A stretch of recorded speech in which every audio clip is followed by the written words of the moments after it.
Ashamaa harka fuunee kabajamtootaa fi jaalatamtoota hordoftoota kennaa oduu kenna kan guyyaa har'aatiif qabanne keessaa ministeerri barnootaa seera yuunivarsiitiiwwan biyyattii keessa jiran adabsiisuu qabatee baheetiin jira. Biyya keessaa kanaa fi kanneen biroo yoo isinii qabannu akkasumas biyyoota bara 2025 warroota Saharaa gaditti argaman 10 keessaa Itiyoophiyaan diinagdeedhaan sadarkaa meeqaffaa irratti akka gadi buutees kan isin biraan kennu ta'a.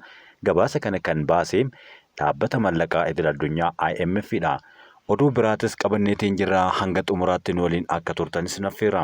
Yuunivarsiitiiwwan waggaa 3 walitti aansuudhaan qormaata bahiinsaa barattoota eebbifaman 25 gad galmeessan irratti tarkaanfiin akka fudhatamu ministeerri barnootaa beeksise. Hooggantoonni yuunivarsiitii dandeettii fi gahumsaan akka ramadamaa jiran kaasuudhaan akkaataa hojii isaanii ammayyeessuu fi dhaabbata leenjii hooggantoota yuunivarsiitii dhaabuudhaaf hojjetamaa akka jiranis dubbatamaniitiin jiru.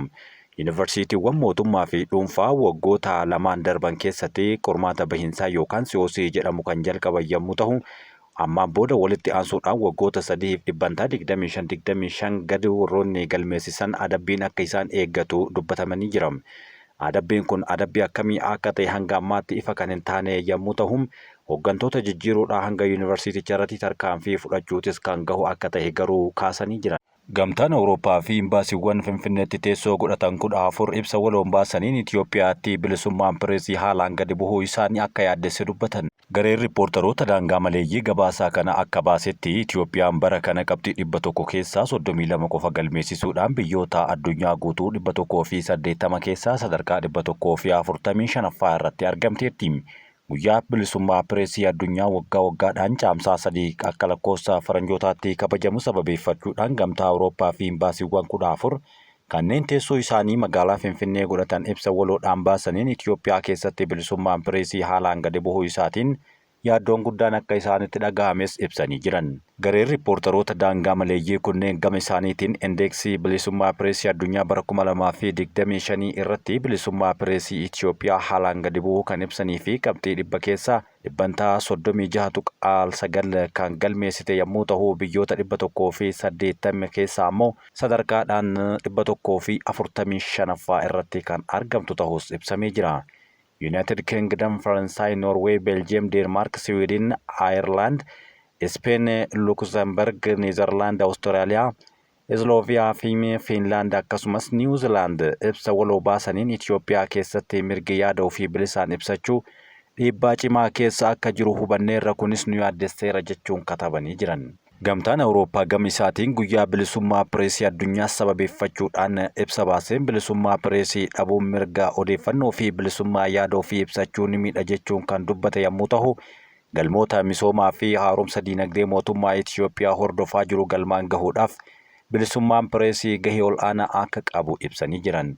Gareen riippoortaroota daangaa maleeyyii kunneen gama isaaniitiin indeeksii bilisummaa pireesii bara 2025 irratti bilisummaa pireesii Itiyoophiyaa haalaan akka gadi bu'e yoo ibsan, bara darbee Itiyoophiyaan biyyoota 180 keessaa 141ffaa irra kan turte yommuu ta'u, bara kana ammoo sadarkaa 4 gadi bu'uudhaan 145ffaa irra teesse. Norway qabxii 92.31 galmeessisuudhaan biyya addunyaa irratti bilisummaa pireesiitiin sadarkaa ol'aanaa irra jirtu yoo taatu, Eertiriyaan ammoo qabxii 11.32 galmeessisuudhaan addunyaa irraa 180ffaa irra teetteerti. Addunyaa irraa 180ffaa irra kan teette ammoo biyyoota 180 keessaa yoo ta'u, biyyoota 180 waliin dorgoman keessaa dhumarratti argamtee kan jirtudha. Bara 2025 keessa Itiyoophiyaa keessatti ajjechaan gaazexeessitoota irratti raawwatame akka hin jirre kan ibse dhaabbatichi kun, gaazexeessitoonni 5 mana hidhaa akka jiran garuu beeksiseera.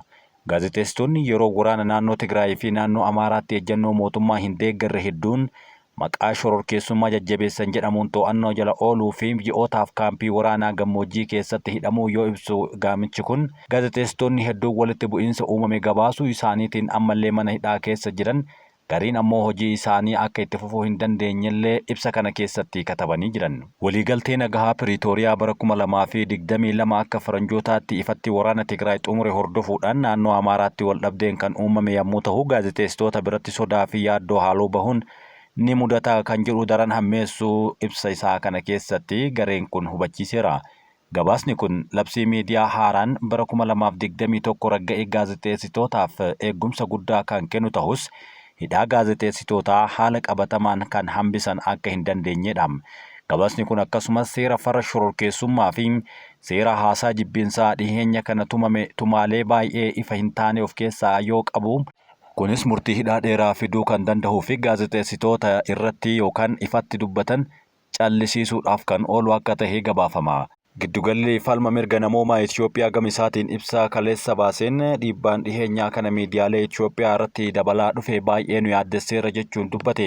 Qaamolee seera kabachiisan dhaabbata miidiyaa Addis Istaandardi waggootaaf miidiyaa gabaasaa ture yeroo ammaa kana sakatta'iinsa meeshaalee hojii miidiyaa geggeessuuf itti fayyadaman kan fudhataman jechuudhaan hojjettoonni dhaabbatichaa sa'aatii dheeraadhaaf akka hidhamanis yaadachiisee jira. Gochoonni kun seera miidiyaa kan faallessuu, gahee gaazexeessitoonni hawaasa keessatti qaban kan xiqqeessuu fi itti gaafatamummaa kan dhorku jechuudhaan dhaabbatichi kun ibsa baasee jira.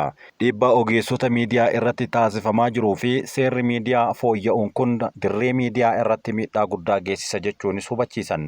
Yuunivarsiitiin Aviyeeshinii balaliiftota dabalatee ogeeyyii damee ogummaa garaagaraatiin leenji'an 974 eebbisiise. Garee daandii qilleensa Itoophiyaatti Yuunivarsiitii Aviyeeshinii Itoophiyaa balaliiftota xiyyaaraa dabalatee ogeeyyii damee ogummaa garaagaraatiin leenji'aa turan 974 guyyaa har'aa eebbisiiseera. Eebbifamtoota keessaa 43 balaliiftota xiyyaaraa, 488 keessummeessitoota balalii, 184 ogeeyyii damee suphaa, 255 damee koomershaalii fi 44 ammoo ogeeyyii opereeshinii hoteelaa ta'utu ibsame.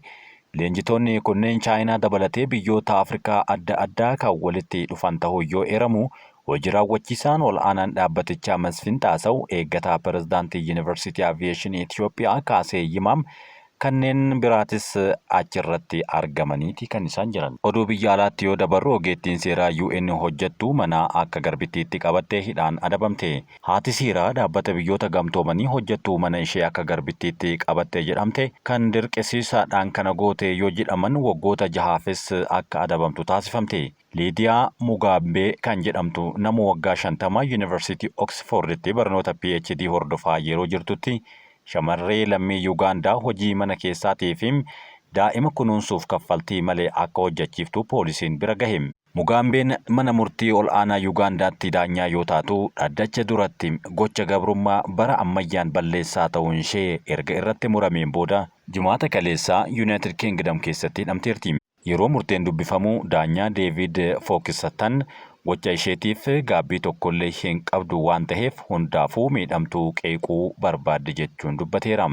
Mugaambeen shamarree kanaaf irra deebiidhaan viizaa kutuu fi mana UK'tti komishiinarri gargaaraa duraanii Yuugaandaa Joon Mugeerraa akka hojjettu itti himtutu ibsame.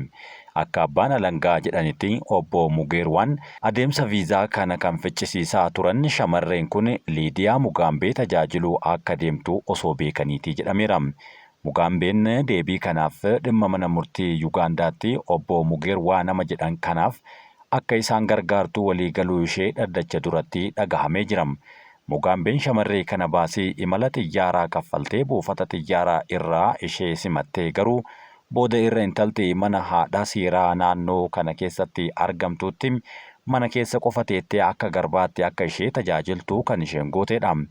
Daanyaan Deevid dhimma kana gaddisiisaa jechuudhaan kan ibsan yommuu ta'u, gama seeraa fi ogummaa kana keessatti osoo argamanuu eegumsa mirga dhala namaa milkaa'inaa kana osoo argaa jiraniyyuu hin mirkaneessine jechuudhaan Mugaambeetti quba qabanii jiran. Yaadi hojjettuu mana barreeffamaan kenname haadha alangee Kaarooleen Haagliitiin dubbifame akka ibsutti Mugaambeen Yuugaandaatti iddoo guddaa waan qabduuf mana isheetti hojjechuun yeroo hundaa sodaa keessa jiraachuu ibsan.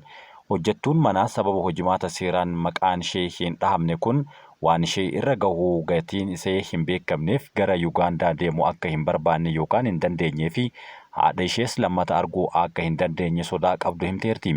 Haati alangee Kaarooleen akka jettetti Mugaambeen shamarreen kun waa'ee mirga hojjetaa beekumsa dhabuu isheetiin itti fayyadamuu dabalatan dhimma gara UK itti deemte irratti waan sirrii hin taane itti himtee turte. Mugaambee fi miidhamtuu gidduu wal caalmaan aangoo isaatii fi kan ifaa yoo jiraatan, kanaafiyyuu haati alangee kun ifa kana osoo godhaa jirtuyyuu Mugaambeen garuu daa'ima kana yookaan intala tana akka garbaatti itti fayyadamteerti. Tajaajila abbaa alangaa obbo Mugeerwaa namni jedhamu ammoo akka himatamuu ajaja baasus mirga himatamuu dhabuu dippiloomatummaa argatee mootummaa Yuugaandaa hin kaasneef. Mugaambeen shamarree Yuugaandaa kana hojii mana keessaa akka dalagdu dirqisiiftee akka hin beekne yeroo himtu yeroo hundaa jaalala kunuunsaa fi obsaan akka ishee qabattu dubbatti. Poolisiin Mugaambeen yakka akka raawwachaa turte kan beeku yommuu ta'u shakkiin tokkollee hin jiru jechuun mirkaneessee jira.